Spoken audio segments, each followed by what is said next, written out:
Prosecutor Joseph Moreno here with us, along with our chief political analyst, Gloria Borger. So first off, you've been talking to your sources, and what are they saying that Michael Cohen is going to reveal?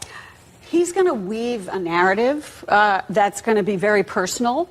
Not surprisingly, it's going to be an unflattering portrait of Donald Trump that my source says is going to detail the lies and the cheating of Donald Trump.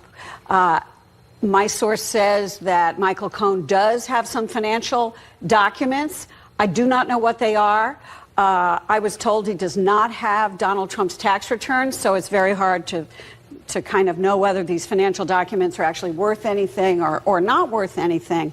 But he's going to talk about the President of the United States as a candidate and how, according to my source, he was deceitful to the American people. He's going to explain his own change of heart towards Donald Trump, which came July 2nd on 2018. He's going to describe in detail that hush money payments for the mistresses and how that worked.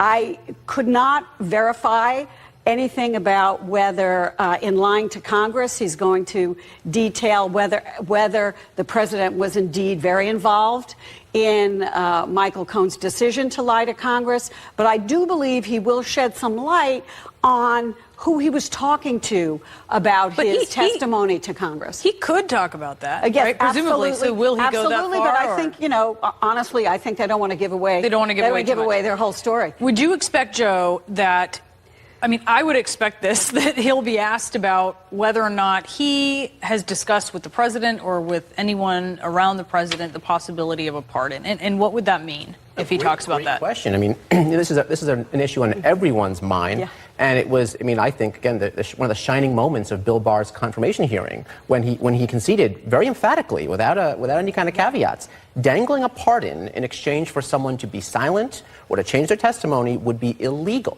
So I think, yes, that would be front and center. I think it would be malpractice if Congress does not ask that question.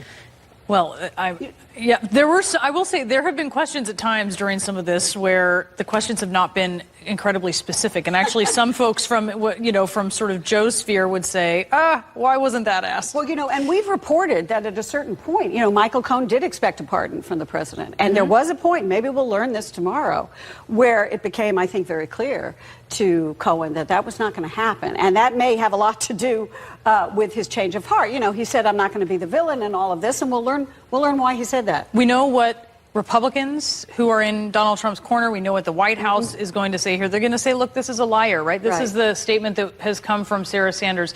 Disgraced felon Michael Cohen is going to prison for lying to Congress and making other false statements. Sadly, he will go before Congress this week, and we can expect more of the same. It's laughable that anyone would take a convicted liar like Cohen at his word, and pathetic to see him given yet another opportunity to spread his lies. You just heard Congresswoman Jackie Speer, Joe, say he's like a reformed alcoholic. He's going to be pure in what he says, and her argument was he lied for Donald Trump. So now that he's no longer obviously linked to Donald Trump like that, looking out for that allegiance to Donald Trump, you can take him at his word.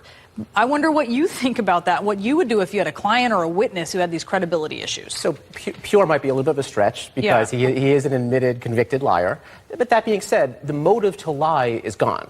Right? There is no reason for him. In fact, he has every reason to be completely truthful because he can get in more trouble if he's caught in more lies. So when I always look to motive, and so I see no reason why he would obfuscate, hold back, or otherwise lie about anything he's asked. So no, I think that for what it's worth, what we hear from him is probably the best we're going to get from him. Can I just add one thing? There's a little pot calling the kettle black here. I mean, this is a president of the United States who's not known for his affiliation with the truth. Yes. And so it's interesting to me that Sarah Sanders says, well, you can't believe Michael Cohen because he's a liar. Well, how many times have we documented that the president of the United States has not told the truth? Very high. Put very politely, by the way. Put very politely. Thank you very much. Up in the 1,000 area, according to the Washington Post. Pot kettle. Yeah, all right. Gloria Borger, Joe Moreno, thank you so much to both of you.